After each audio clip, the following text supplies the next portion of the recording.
విశాఖేంద్రోపేంద్రో. వాళ్ళు అలా వెళ్ళిపోతుంటే ముందు ఎవరు కూర్చునే గది ఉంటుంది? మొట్టమొదటి అమ్మ కూర్చునే గది కాదు, నాన్నగారు కూర్చునే గది ఉంటుంది. ఎందుకని? ఆవిడ శ్రీమాత, శ్రీ మహారాజ్ఞి, శ్రీమత్సింహాసనేశ్వరి కదా.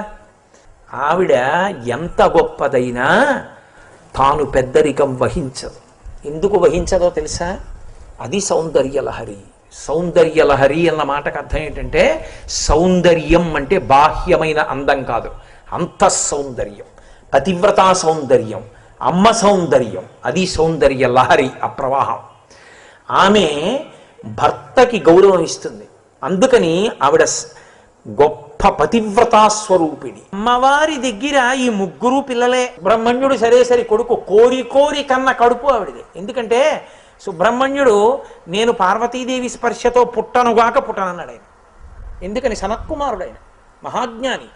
ఆయన ఓసారి బొంత కుట్టుకుంటుంటే పరమేశ్వరుడు వెళ్ళి నీకు వరం ఇస్తానన్నాడు. ఆయన అన్నాడు, నువ్వు నాకు ఇచ్చేదేమి, నీకే ఇస్తాను, కోరుకో అన్నాడు. అంటే పరమశివుడు అన్నాడు, ఇంతటి మహాజ్ఞానివి నాకు కొడుకు అయి పుట్టన్నాడు. అంటే ఆయన అన్నాడు, నీకే కొడుకు అవుతానన్నాడు.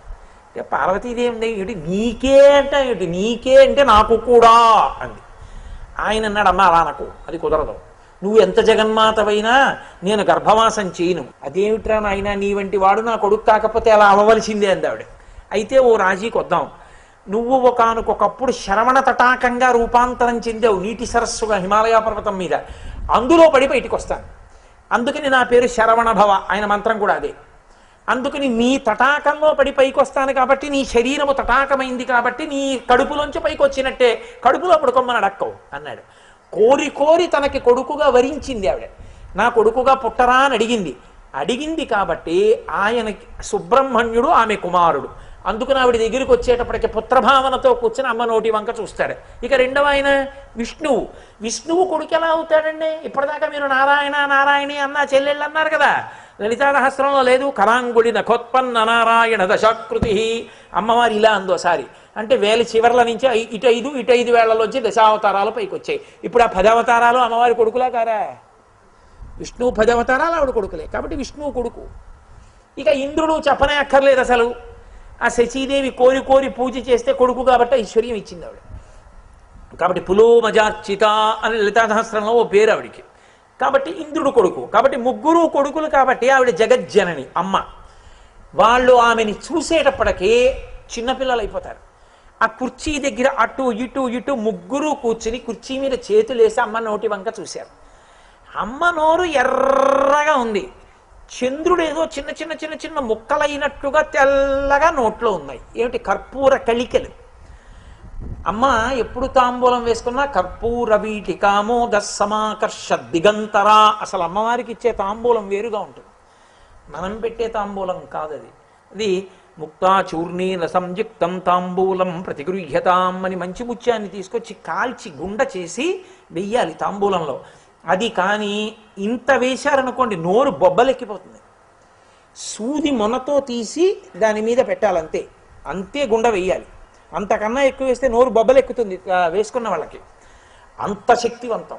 యాలుకలు, ఖర్జూరము, జాపత్రి, జవాజీ, లవంగాలు ఇవన్నీ వేస్తారు.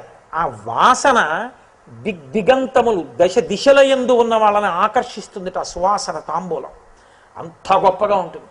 కాబట్టి ఆవిడ నోటిలోంచి వచ్చే సువాసన, అందులో ఉన్న కర్పూర కళికలు చూశారు ఆ ముగ్గురు. చూసి ఈడ అమ్మ నోరు ఎర్రగా ఉంది, ఏదో నవ్వులుతోంది, తెల్ల తెల్లగా ముక్కలు నాలుక మీద ఉన్నాయి, ఏమిటివి అని వాళ్ళ అమ్మ వంక చూసి, అమ్మ ఏంటమ్మా, ఏం తింటున్నావమ్మా అన్నారు. అంటే ఆవిడ దగ్గర వాళ్ళు అంత పిల్లలు, అంత చిన్న పిల్లలు. ఆవిడ ఏం చేసిందిట? విలీయంతే మాతస్తవ వదన తాంబూల కవళాహ. వాళ్ళు ముగ్గురు అలా అంటే అమ్మ నవ్వి తను నవ్వులుతున్న తాంబూలాన్ని పైదవడకేసి నొక్కి ఆ పిప్పిలా ముద్దగా ఉన్నదాన్ని ఇలా నాలుకతో ముందుకు పెట్టి, మీరు బాగా గుర్తుపెట్టుకోవాలి, అమ్మ తాంబూలపు పిడచ పెట్టేటప్పుడు లౌకికంగా కూడా అమ్మ తాంబూలం ఇలా చేత్తో తీసి నోట్లో పెట్టదు. పరమ ప్రేమతో పిల్లాన్ని దగ్గరికి తీసుకుని నోరు తెరవమని తన నోట్లోని నాలుకతో వాడి నోట్లోకి తోస్తుంది. అది అమ్మ ప్రేమ. వాడు ఆ అమ్మ లాలాజలంతో కలిసినటువంటి ఆ తాంబూలం వాడు నవిలి కొత్త రుచి చూసి అమ్మ నా నోరు ఎర్రగా ఉందా అంటే అప్పటి నుంచి తాంబూలం అడుగుతాడు. తప్పు, నువ్వు వేసుకోకూడదు అంటుంది అమ్మ. అది అమ్మవారు వీళ్ళ ముగ్గురికి పెట్టింది. ఆ తాంబూల పిడచలు తిన్నారు వాళ్ళు. ఏమైంది తింటే? నే చెప్పనన్నారు శంకరాచార్య. ఎందుకని? చెప్పడం సాధ్యం కాదు. ఆ తాంబూలం తిన్నాడు కాబట్టే సుబ్రహ్మణ్యుడు మహాజ్ఞాని అయి స్వామిమలైలో గోచీ పెట్టుకుని అలా నిలబడ్డాడు బ్రహ్మజ్ఞానిగా. దేవ సైన్యానికంతటికి అధిపతి అయ్యాడు, నిత్య బ్రహ్మచారి అయ్యాడు, నిత్య యవ్వనుడయ్యాడు, వల్లీ దేవసేనా సమేతుడై లోకమంతటి చేత పూజింపబడుతున్నాడు. తేనె చేత అభిషేకం పొందినంత మాత్రం చేత పుత్ర సంతానాన్ని అనుగ్రహిస్తున్నాడు. వంశవృద్ధి కారకాయ నమః అని పేరు పొందాడు. ఇక ఇంద్రుడు స్వర్గలోక వైభవాన్నంతటినీ అనుభవిస్తున్నాడు. ఇంద్ర శబ్దం కేవలం పురాణంలో అనుకోకండి, వేదంలో ఇంద్ర శబ్దం ఒకటి ఉంటుంది. ఆ ఇంద్ర శబ్దమే రామాయణం అంతా ఇంద్ర ఇంద్ర ఇంద్ర తిరుగుతుంది. విష్ణు ఉండదు, ఇంద్ర తిరుగుతుంది రామాయణం అంతా. కావాలంటే మీరు పరిశీలించండి.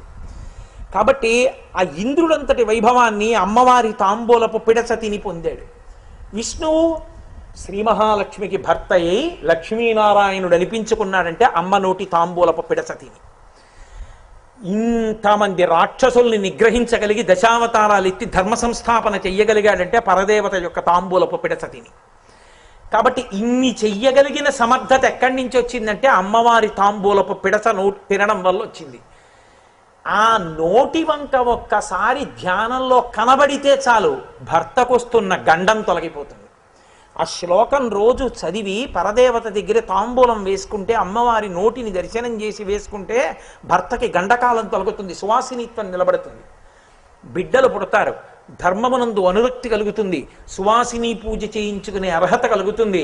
పార్వతీదేవి కొడుకులిద్దరూ ఎంత గొప్పవాళ్ళో అంత గొప్ప సంసారం అవుతుంది. ఎందుచేత అంటే లోకంలో ఒక మర్యాద చెప్తారు. అమ్మవారి బిడ్డలిద్దరి విషయంలో అమ్మవారు చెయ్యవలసిన ఉపకారం లేదు, భర్త గారికి చేయడానికి ఉపకారం లేదు, ఆమె చెయ్యక్కర్లేదు. ఎందుచేత అంటే ఆ బిడ్డలు అంత గొప్పవాళ్ళు. మూకశంకరులు ప్రార్థన చేశారు. ఒక చోట అంటారు ఆయన, హేరంబేచ గుహేచ హర్షభరితం వాత్సల్యమంకూరయన్ మరద్రోహిణి పూరుషే సహభువం ప్రేమాంకురం వ్యంజయన్ అంటారు. అమ్మా నీ కొడుకు పెద్దవాడు, మహాప్రయోజకుడు వినాయకుడు, నువ్వేం చెయ్యక్కర్లా. సుబ్రహ్మణ్యుడు మహాజ్ఞాని, నువ్వేం చెయ్యక్కర్లా. భర్త లోకవందితుడు, అందరి చేత నమస్కరింపబడతాడు శివుడు, ఆయనకేం చెయ్యక్కర్లా. మరి నీ శక్తి అంతా ఎవరి కోసమమ్మా? ఆనమ్రేషు జనేషు పూర్ణ కరుణా వైదగ్ధ్యముత్తాలయ. ఎవరు నీ దగ్గరికి వచ్చి అమ్మా కామాక్షి అని ఇలా వంగి నమస్కరిస్తారో వాళ్ళని అనుగ్రహిస్తూ ఉంటావమ్మా అన్నారు. కాబట్టి ఆ తల్లి తాంబూలపు పిడచ తిన్నటువంటి ముగ్గురు అంత గొప్ప శక్తిని పొందారు. అసలు మీకు నేను ఒక మాట చెప్తాను. కంచిలో ఉన్నటువంటి స్వర్ణకామాక్షిని ఎత్తుకుపోతారేమో అని ఒకప్పుడు పెద్ద ఉపద్రవం కలిగితే ఒక బ్రాహ్మణ కుటుంబం పీఠాధిపతులతో పాటుగా స్వర్ణకామాక్షిని తీసుకెళ్లి తిరువయ్యూరులోనూ అక్కడ దాస్తూ జాగ్రత్తగా చిట్ట చివరికి తంజావూరు తెరిచారు. అక్కడ మహారాజు గారు అక్కడ స్వర్ణకామాక్షి దేవాలయం కట్టించారు. స్వర్ణకామాక్షి లోకాన్ని రక్షించగలదు, కానీ స్వర్ణకామాక్షిని రక్షించాలన్న భక్తితో తిరిగిన బ్రాహ్మణ కుటుంబంలో కామాక్షియే పురుష రూపంతో పుట్టింది. ఆవిడే శ్యామశాస్త్రి గారు. అందుకే శ్యామశాస్త్రి గారు అంత అందం, 6 అడుగుల ఎత్తున ఆయన ఉత్తరీయం వేసుకుని నడుస్తుంటే పుంసామోహన రూపాయ పుణ్యశ్లోకాయ మంగళం. అంతమంది వీధుల్లోంచి బయటికి వచ్చి అరుగుల మీద నిలబడి చూస్తూ ఉండేవారట శ్యామశాస్త్రి గారిని. శ్యామశాస్త్రి గారికి సంగీతం నేర్పిన గురువు గారిలో చాలా గొప్పవారు ఒక ఆయన ఉన్నారు. ఆయన పేరు పచ్చిమిరియం ఆది అప్పయ్య శాస్త్రి గారని వాళ్ళ గురువు గారు. ఆయన దగ్గర విద్య నేర్చుకుంటున్నారు. ఆయనకి 22 ఏళ్ళు, గురువు గారికి 53 ఏళ్ళు. సంగీతం చెప్తున్నారు. చెప్తుంటే గురువు గారి దగ్గర తాంబూల చర్వణం చేసేవారు శ్యామశాస్త్రి గారు. ఆయన ఎవరో తెలుసు గురువు గారికి, కామాక్షే పుట్టిందని, అందుకే ఎప్పుడు తాంబూలం వేసుకుంటారని. ఏమీ నియమం లేదు, నా దగ్గర కూడా తాంబూలం వేసుకో అన్నారు.